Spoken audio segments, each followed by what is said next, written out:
শেষের শুরু নাকি সত্যিকারের শেষ সাকিব আল হাসানের, সে প্রশ্নের উত্তর সময়ের হাতে। তবে বিদেশের মাটিতে শেষ টেস্ট নিয়ে কোনো প্রশ্ন নেই। তাই ভারত সফররত বাংলাদেশি সাংবাদিকরা মিলে সাকিবকে দিয়েছেন বিদায়ী স্মারক। আর ভারত লেজেন্ডস বিরাট কোহলি তুলে দিয়েছেন তার ব্যাট। কানপুর থেকে আশিক রুদ্রর আরও একটি রিপোর্ট।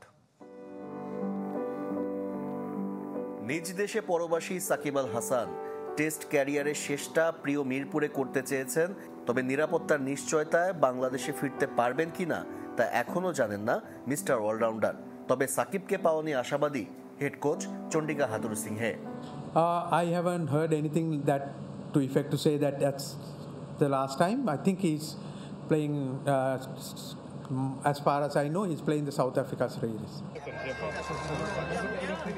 কানপুরও হতে পারে শেষ। অনিশ্চয়তার মাঝে সবাই নিশ্চুপ হলেও ভারত সফররত বাংলাদেশি সাংবাদিকরা এগিয়ে আসেন দেশের ক্রিকেটের পোস্টার বয়কে ধন্যবাদ জানাতে, তুলে দেন স্মারক। সাকিবের অবসরের খবর শুনেছেন বিরাট কোহলিও, তাই ম্যাচ শেষে নিজে এগিয়ে এলেন, বাংলার নবাবকে ব্যাট উপহার দিলেন। কিং কোহলির ব্যাট পেয়ে রোমাঞ্চিত সাদমান মিরাজরাও।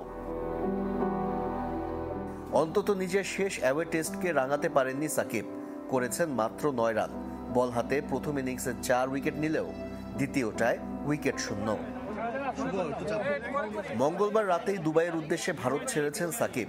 সেখান থেকে যাবেন যুক্তরাষ্ট্রে। অন্তর্বর্তী সরকারের সবুজ সংকেত মিললে 2 সপ্তাহ পর শেষ টেস্টটা খেলতে ঢাকায় ফিরবেন সাকিব আল হাসান।